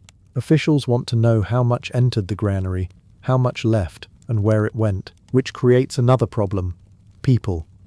A farmer may prefer your measurement to be slightly smaller when taxes are involved. A storehouse administrator may prefer it slightly larger when explaining his reserves. You, meanwhile, would prefer everyone to stop having preferences. You measure grain. That is the arrangement. Large granaries can hold substantial reserves, helping institutions manage food supplies and distribute rations. Grain can effectively function as a major economic resource in a world where everyday exchange does not depend primarily on coined money for much of Egyptian history. So your measuring container is doing something remarkably close to counting wealth, just with more dust. And grain dust gets everywhere. Your hands, your clothing, your hair. By afternoon, you look as though someone has lightly breaded a government employee. Still, you continue. Measure, record, empty. Repeat. Eventually, the final quantity is entered into the accounts. Your work is finished. But tomorrow, instead of measuring something stored safely inside a granary, you will measure something considerably less cooperative, the Nile itself, because Egypt desperately wants to know how high the river is going to rise. And apparently somebody has decided that staring at water and recording its level is a profession. That somebody is you. The grain measurer could at least wait until the harvest arrived. You have to worry about it months earlier. Your workplace is the Nile, and your task is to keep track of something upon which almost everyone in Egypt depends: the height of the river. You are responsible for observing water levels using what we now call a nilometer, a structure designed to measure the Nile as its waters rise and fall. It sounds pleasantly scientific. Mostly, you look at water, but everyone cares deeply about what you see. For much of Egyptian history, agriculture depends upon the Nile's annual inundation. Floodwaters spread across agricultural land, bringing moisture and fertile silt that help prepare fields for cultivation. The problem is that the Nile does not accept requests. Too little water can mean insufficient irrigation, poor harvests, hunger, and considerable economic trouble. Too much water can damage settlements, fields, and infrastructure. Egypt therefore wants something comfortably in between. Your job is to determine what the river appears to be doing. Nilometers take different forms. Some use marked stairways descending toward the water. Others involve wells, chambers, or columns with measurement markings. You watch as the water rises against these markers. One level may suggest a promising agricultural year. Another may suggest trouble. Suddenly, everyone wants your opinion. Farmers want to know about their fields. Officials want to know about expected production. Temple administrators care about resources. Tax authorities are especially interested. Naturally, humanity can look at a beautiful natural phenomenon and immediately ask how it affects taxation. You record or report the changing level carefully. Imagine getting it wrong. How is the Nile looking? Excellent. Several months later, half the harvest fails. You quietly reconsider your career. The measurement can help authorities estimate agricultural prospects and, in some periods, may relate to decisions concerning taxation and administration. A strong inundation can suggest productive fields and larger harvests, which means farmers probably have mixed feelings when you announce exceptionally favorable water levels. Wonderful crops, wonderful taxes, wonderful. Your work also has a religious dimension because the Nile's fertility is deeply woven into Egyptian ideas about divine order and abundance. The inundation can be associated with divine forces, including the figure Hapi, who personifies the flood's fertility. So you are observing hydrology, agriculture, administration, and religions simultaneously, all by watching a staircase become increasingly wet. By evening, you record another measurement. The river continues rising. Egypt waits. But once those waters eventually retreat, they create another problem. Field boundaries can become difficult to identify, and tomorrow, two farmers will both insist that the same piece of land belongs to them. You will be standing between them with a measuring rope. Welcome to land surveying. The Nile has finally retreated. The fields are wet, fertile, and ready to be cultivated again. There is only one problem. Nobody can agree where anything is. You are a boundary surveyor, and you have arrived carrying measuring ropes because two farmers are currently pointing at the same patch of earth and explaining, with remarkable confidence, that it belongs exclusively to them. Wonderful. The Nile's inundation could alter the appearance of agricultural land, damage boundary markers, and make previously obvious divisions harder to recognize. Since fields are valuable, and taxation depends partly on agricultural property and production, restoring accurate boundaries matters. This requires people capable of measuring land. You are one of them. Armed with ropes, measuring rods, and practical knowledge of geometry, you work with other officials to establish dimensions and determine where one plot ends and another begins. Ancient Egyptian surveyors are sometimes popularly called rope stretchers, reflecting the use of cords in measurement and laying out straight lines. You stretch the rope, check the distance, adjust the line, measure again. Behind you, Farmer 1 explains that his grandfather cultivated this entire section. Farmer 2 explains that Farmer 1's grandfather was a liar. Your mathematical training has unexpectedly become family therapy. Accurate measurement is important because agricultural land produces grain, and grain produces taxes. There it is again. You were wondering how long Egypt could go without mentioning taxes. Not long. Officials need records describing fields and their dimensions. If part of a property has been damaged or affected by flooding, measurements can help reassess what remains productive. Your skills are also useful beyond farmland. Surveying techniques help builders establish straight lines, right angles, foundations, and construction layouts. Monumental Egyptian architecture requires extraordinary planning long before the first major stones are positioned. So 1 month you may be separating 2 barley fields. Another day, someone might ask you to help establish the orientation of a major structure, a wonderfully inconsistent workload. The tools look simple, but errors can become expensive. Make a boundary slightly too far east, and one farmer loses land. Too far west, and the other loses it. Get it dramatically wrong, and both farmers finally agree on something. They dislike you. You carefully check the rope again. By afternoon, markers are restored and measurements recorded. The argument gradually settles, or at least becomes somebody else's problem. You gather your equipment. Tomorrow, however, there will be no neat fields to measure. You are heading away from the cultivated Nile Valley and into the desert. You will carry messages between officials, settlements, and expeditions across long distances. There are no paved roads, there are no phones, and if your recipient asks why the message took 3 days to arrive, apparently there was an entire desert in the way, is merely an explanation, not an excuse. The green fields of the Nile Valley disappear behind you. Ahead is desert. A great deal of desert. And somewhere on the other side, an official is waiting for the message you are carrying. You are a messenger, one of the people responsible for moving information through ancient Egypt when sending a quick text requires several days, strong legs, and enough water to remain alive. There is no postal van coming. You are the postal van. Messages matter enormously to the Egyptian state. Officials need instructions delivered between administrative centers. Military commanders need information. Expeditions operating in deserts and quarrying regions need contact with authorities. Letters and reports must travel between people who may be separated by considerable distances. A scribe prepares the message. You receive it. Now everybody else's problem becomes your walk. Along the Nile, boats can make transportation considerably easier. The river functions as Egypt's great highway, allowing people, goods, and information to move between settlements. But some destinations lie away from it. That means desert routes.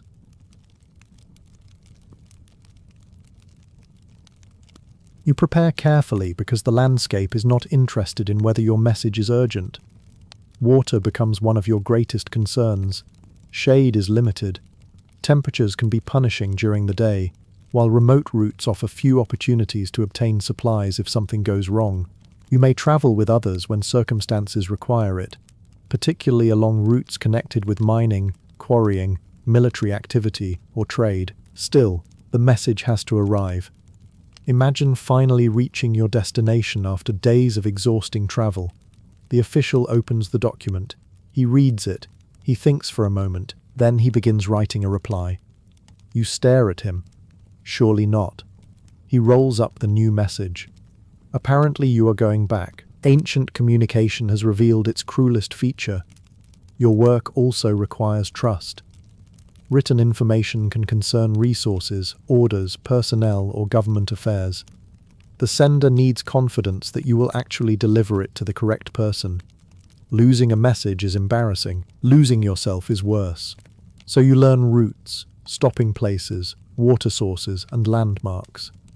Experienced travelers know how to move through landscapes that appear almost empty to outsiders. By late afternoon, your sandals are coated in dust.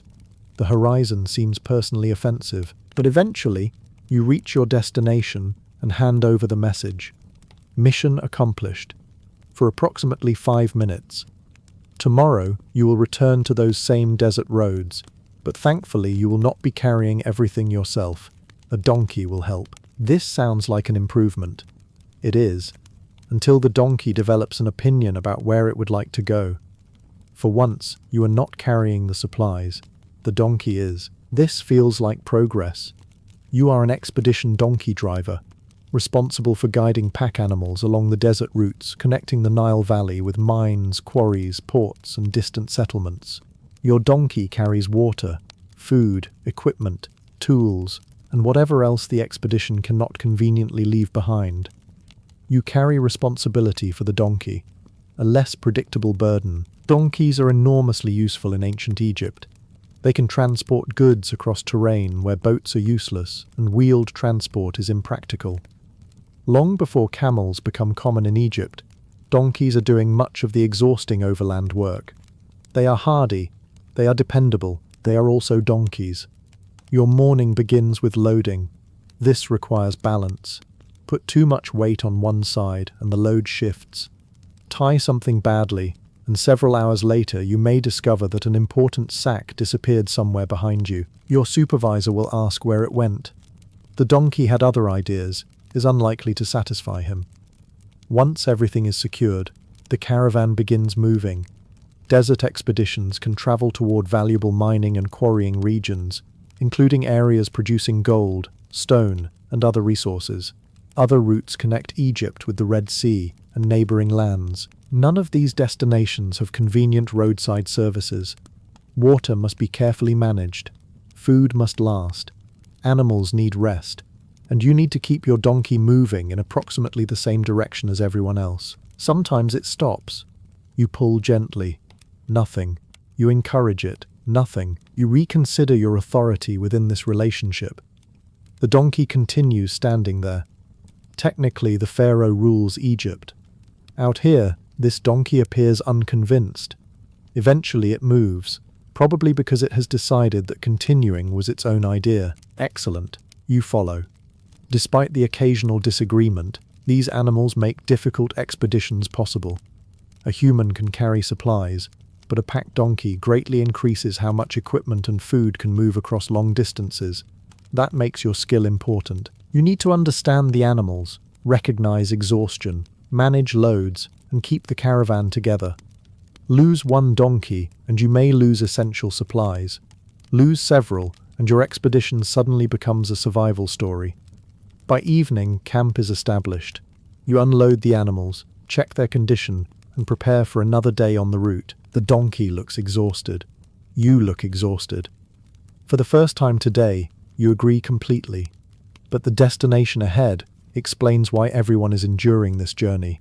Gold. Tomorrow, you will reach the mining region. And while the pharaoh eventually wears the gold around his neck, you will discover where it actually comes from.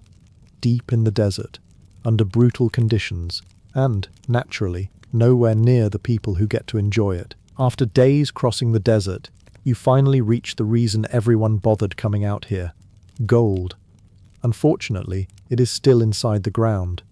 You are a gold miner, working in the harsh desert regions where ancient Egypt obtains one of its most famous resources. The pharaoh loves gold. Temples love gold. Royal tombs love gold. You are beginning to suspect everyone loves gold except the people who actually have to mine it. Egypt has access to significant gold deposits, particularly in the eastern desert and regions farther south in Nubia. Expeditions are organized to reach these remote areas, bringing workers, tools, food, water, administrators, and guards. You arrive at the mining settlement. There are no palm trees, no pleasant Nile breeze, just rock, dust, heat, and the exciting knowledge that home is very far away. Gold-bearing rock must first be extracted. You work alongside other laborers breaking stone from veins and deposits using the tools available to you. Then the material needs further processing. More breaking, more crushing, more grinding. Apparently gold's natural state is refusing to cooperate. Workers can crush ore into increasingly small pieces before washing or otherwise processing the material to separate valuable particles from ordinary rock. You spend hours reducing stone to fragments. Your hands ache. Dust enters your clothing. The sun continues performing its daily experiment to determine whether humans can be cooked without an oven. Water is precious because many mining areas are far from the Nile. Expeditions depend upon wells, stored supplies, and carefully organized transportation. Running out of gold would disappoint the pharaoh. Running out of water would concern you considerably more. And after all this effort, the amount of gold recovered from a large quantity of rock can seem insultingly small. You stare at the tiny valuable portion, then at the mountain. The mountain appears to be winning. Still, Egyptian gold becomes enormously important. It decorates jewelry, coffins, temples, statues, ceremonial objects, and royal possessions. Egypt's access to gold also strengthens diplomacy and international exchange. Foreign rulers can desire Egyptian gold intensely. You understand why. You would also like some. Sadly, putting a handful into your pocket would be an exceptionally poor retirement strategy. By evening, another quantity of ore has been processed. Eventually, the gold you helped extract may cover a royal object that survives for thousands of years.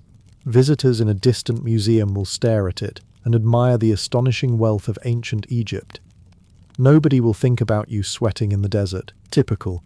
But tomorrow, you leave the mines behind. Your new workplace is cooler and considerably darker. Unfortunately, that is because everyone inside it is dead.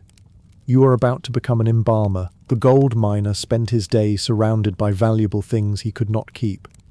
You have a different problem. Nothing in your workshop is particularly interested in being kept alive.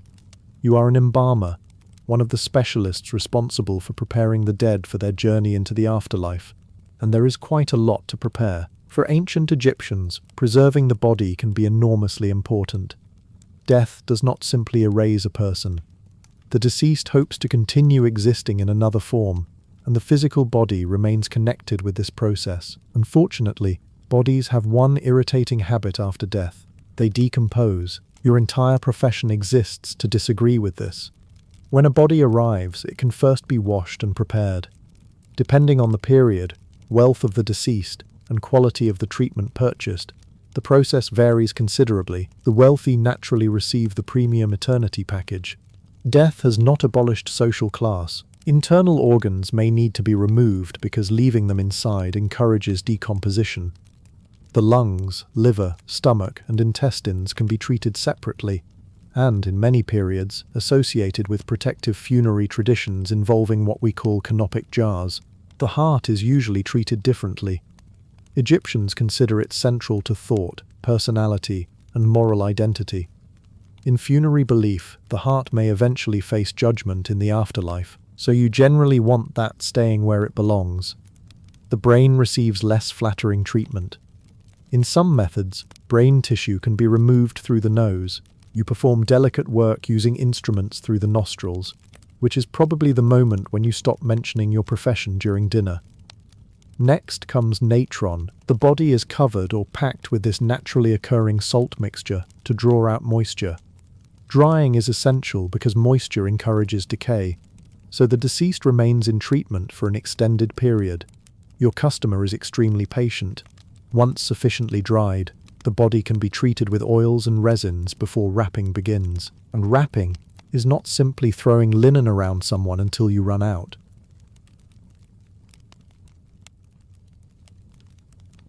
Layers can be carefully arranged while amulets are positioned at meaningful locations. Priests may recite rituals as the mummy is prepared. Eventually, the person who entered your workshop as a corpse leaves as a carefully preserved mummy ready for burial.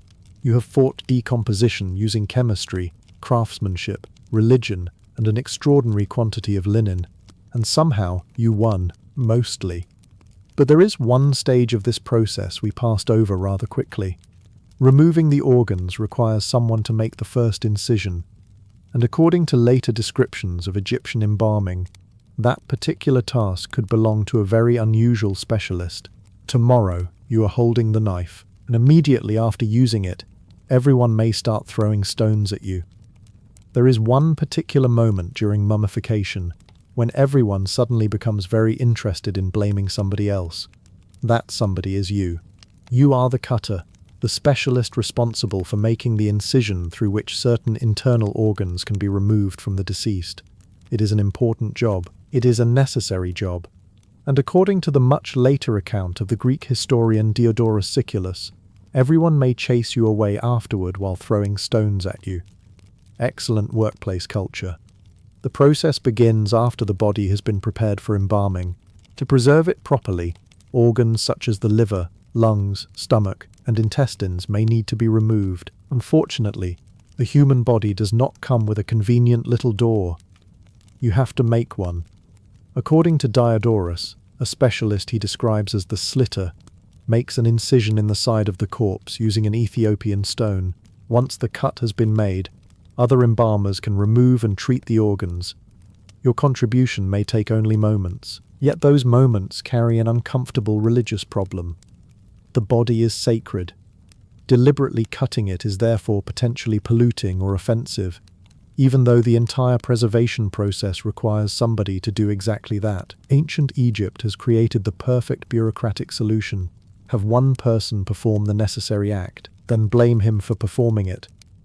Diodorus claims that after making the incision, the cutter runs away while the others pursue him, throwing stones and cursing him. Whether this happened exactly as he describes is uncertain.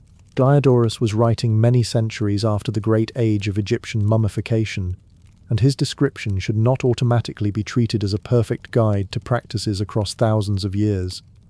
Still, the account gives you one of history's strangest possible job descriptions: make incision, run. You prepare your tool. The other embalmers wait. You make the cut carefully through the left side of the abdomen. Your technical work is now complete. Time for the second half of your professional responsibilities. Leaving quickly, you run. Behind you, people symbolically condemn the person who injured the corpse. Presumably nobody mentions that they specifically asked you to do it 5 minutes earlier. You have discovered outsourcing at its purest. Once you are safely away, the embalmers continue their work. The organs are removed and treated, while the body proceeds through the long preservation process. Your tiny contribution has made the rest possible. Naturally, you receive the least comfortable part. But tomorrow, at least, nobody will throw stones at you. Instead, you will work inside a temple surrounded by statues of gods. Your assignment sounds peaceful. You are going to dress, perfume, and feed a divine statue every single day. Because apparently even gods require room service. Before most Egyptians have even started their morning, you are already preparing breakfast for a god. Not a priest, not the pharaoh, a god. You are part of the temple priesthood responsible for the daily care of a divine cult statue, and your duties make the average household servant look surprisingly underworked. Egyptian temples are understood as earthly homes of the gods. Deep inside the temple stands a sacred image representing the deity's presence. Ordinary worshippers do not simply wander inside to have a look. Access becomes increasingly restricted as you move deeper into the temple, and the innermost sanctuary is reserved for authorized priests and, theoretically, the king. This makes your morning routine rather exclusive. After completing the required purification, you enter the sanctuary. The room is dark and enclosed. You approach the shrine containing the divine image, and now you wake up a god. Carefully, daily temple ritual could involve opening the shrine, greeting the deity, burning incense, presenting offerings, and tending to the statue. The god needs to be washed, anointed, dressed, perfumed, and presented with food. You have somehow become a divine valet. Naturally, the statue does not physically eat the meal. Bread, beer, meat, vegetables, cakes, and other offerings can be presented before the deity as part of ritual practice. The divine essence of the offering is understood to be received, while the physical food remains, which is convenient, because afterward, offerings can be redistributed among temple personnel. The gods have invented leftovers. You also tend to the statue itself. Fine linen garments may be changed. Oils and perfumes can be applied. Jewelry and ceremonial objects may be arranged according to ritual requirements. Every action follows tradition. You cannot simply look at the statue and decide that today the god would look better in something casual. There is procedure, there are prayers, there are gestures, there is incense. Ancient Egyptian religion does not encourage improvisational wardrobe decisions. Once the rituals are complete, the sanctuary is restored and secured. Even your movements leaving the sacred space can be governed by ritual expectations. You have successfully completed another morning of divine housekeeping. Outside, ordinary Egyptians may bring offerings or prayers to the temple. Never seeing the sacred image you have just spent the morning dressing, your access gives you extraordinary religious responsibility. But it also means that tomorrow morning, you do it all again.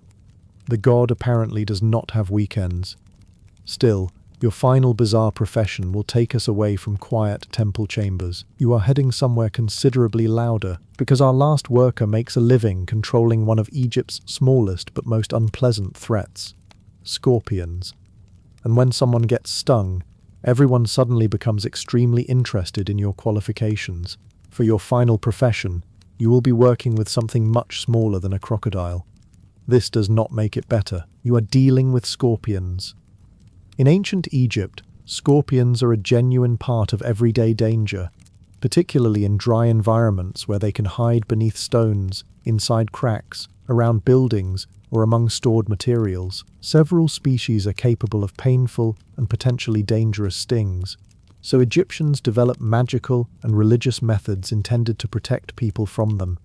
And this creates room for specialists who know exactly what to do when somebody suddenly discovers that the small creature beside their sandal has a tail full of venom. Your work sits somewhere between healer, magician, and specialist in dangerous creatures. A wonderfully reassuring combination. Egyptian magical texts contain spells against scorpion stings, snakes, and other venomous animals.